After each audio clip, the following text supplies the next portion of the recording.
Hello, folks. Andy here, the Analytical Preacher, with a follow-up question I had to the Bible and Science podcast that was recently put out. And the question was simply this, that I had made the statement, sort of proven, if you will, the contention in that podcast, that the Bible and science are completely compatible. And in fact, the Bible instructs humans, commands humans to be scientific, lays down a foundation for why we think we could be scientific, and even gives us the first hint at how to be scientific. So I covered all that. And one individual simply said to me, the real problem, they said, I thought between science and the Bible is that the Bible claims that there are certain things that were done by God that science has now proven a natural cause for. And isn't that really the issue? Not that they're not compatible per se, but that science has essentially eliminated the need for any type of godlike intervention. I'm going to do probably a separate podcast on that actual issue of, does there have to be a God? Why do we all believe that there's a God? Does there even have to be one, logically or rationally or according to the data? But here I think directly answers this person's question in the most succinct fashion possible. There are, within other religions, of course, there are things where they say, oh, if this goddess is mad, or if this goddess and that god are fighting, then this happens and there's nothing that humans can do about it. And then some scientists will come in and say, oh, no, you said this was caused because two gods were fighting, but this is actually caused when this phenomenon happens. And so when there's some tropical depression, or when there's a jet stream that moves in this way, or when there's a whatever, that's what's causing that weather phenomenon. And in that case, then the answer would be yes. For those religions that try to explain every hurricane or every flash of lightning or whatever as some bad mood of some god somewhere that lives on some mountain, yeah, that gets pretty hard to follow and to believe in and to base your life around, because really we have pretty basic scientific explanations for tropical depressions and hurricanes and lightning strikes, right? With the Bible, that's simply not the case, because the Bible doesn't say that every thunderstorm and every tornado and every sinkhole and every tidal wave is the cause of God being angry. In fact, the Bible says just the opposite, right? The Bible says the world will work in a mechanistic and regular fashion, which is the reason that we were told we could subdue it through scientific endeavors and have dominion over it with our technological advances. So, what then does the Bible say about certain miracles, and where does science come in on that? There's really just two big things that the Bible says, and writes them in such a way that we would go, okay, the way that's written in the original Hebrew in those Old Testament scriptures, we would assume there isn't really a logical, natural explanation for that. And it's really this: the fact that there's anything instead of nothing. This idea of in the beginning God created, and how God created, and the word used for when God finished creation, what that meant in terms of it not being able to be redone, etc. When we look at what the cosmologists call the Big Bang, they essentially come to that conclusion because if you look at the universe, you think about it like a balloon that's blowing up, and we see this object getting bigger and pushing out equally on all sides, right? So just take your hands and put them in a ball and then just move them out away from each other. And that's what our universe looks like.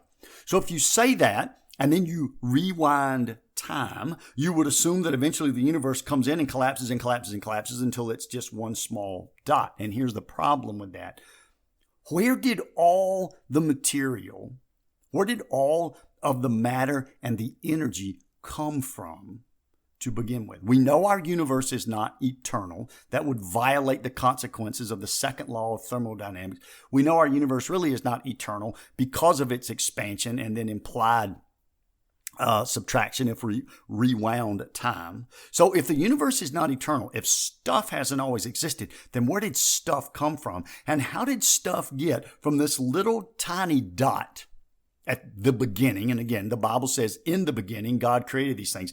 In that beginning, how did stuff get from that little tiny dot out into this expanding universe, because for everything to be compressed that way, and certainly for all that compressed matter to have the energy to escape and expand, violates every known law of our universe. And so we have a real problem. Science essentially says we can't have all this material, and there's no source of energy that could have thrown that material out in the Big Bang. So we know that's what happened. We can see scientifically that it happened. We cannot explain scientifically how it would have happened. The Bible says, well, yeah, that's because there's a supernatural explanation. In the beginning, God created the heavens and the earth. The Bible speaks about God stretching out the universe, stretching out the heavens, which would be this Big Bang, which would be this expansion that we see. Where did the material come from? God. Where did the source of energy come from? God. And really, there's only one other miracle that we would see that the Bible would say this was done by God in a way that isn't natural and won't be replicated. And that's really inorganic matter, dirt and iron and water, becoming living biological creatures. The Bible says that God created life. Science has tried, and as a Christian, I believe that science should continue to aggressively look for a natural explanation to biological life. Many, many scientific benefits come from us looking for these natural explanations to things like the Big Bang or to biological life, even if the actual answers themselves always elude us. I do think it's worth looking for. I think scientists get very frustrated that they can't explain the matter and the energy behind the Big Bang, and they get probably even more frustrated that they can't explain the origin of biological life, that they can't replicate it in a laboratory under controlled conditions. We should be able to do that. We would be able to do that if it were a natural phenomenon. In a book called The Fifth Miracle, so named because biological life was the fifth miracle in the first couple chapters of Genesis, a professor named Paul Davies, who I would argue is probably the preeminent scholar on this issue in America and in Europe, Paul Davies writes in his book, The Fifth Miracle, that really science has made a journey to understand the transition from inorganic or dead material to living organisms, but that they simply don't have an answer yet. And I'll quote real quickly from Davies' book, The Fifth Miracle. Can the laws of nature, as we presently comprehend them, account for such a transition from dead matter to living organisms? I do not believe they can. To see why not, it is necessary to dig a bit deeper into the informational character of life. I'm not going to dig into the informational character of life on this podcast. I'll leave you to read Dr. Davies' book, The Fifth Miracle, which is a relatively easy to read scientific treatise, and I would recommend it to those who are interested. So really, the Bible doesn't say, oh, that tornado and that tsunami and that typhoon was because this guy was angry or God was angry about that. And then science proves, really, that's not true. That's just when you get a tropical depression and barometric pressure changes, and there you go.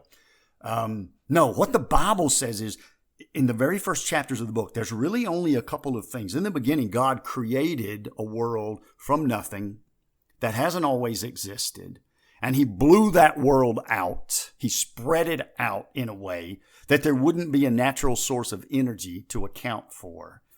And then he took some inorganic matter on one planet and made living organisms out of it. And so the Bible would suggest there's not a natural way to replicate the Big Bang, and there's not a natural way to replicate inorganic matter becoming biological life. Science, of course, has to say right now, though many scientists hate it, science has to say, yes, so far that is true. We cannot replicate that naturally, scientifically in a laboratory. Other than those really two main issues, there are not issues where the Bible would say, but God is causing this. God is pulling the levers behind the curtain, and science is going, no, that's not God pulling the levers. That's working in this systematic way. Again, I think it's worth repeating. The Bible would say just the opposite. The Bible says, and it wasn't just in Genesis to Adam and Eve, but after the flood in Genesis 8, God told Noah, he reminded Noah, I know there was just some chaos that happened on the earth, but hey, Noah, the world is still going to work in a consistent, mechanistic way. You can count on it. It's wound like a clock. It runs like gears. It's not dependent on my mood or your mood. And so actually the Bible would say just the opposite. We would expect for almost everything besides the actual creation of the matter and energy of the universe and the transformation of inorganic matter into biological life, Christians would actually expect science to be able to provide a natural laboratory reproduced explanation for anything else that happens in our world.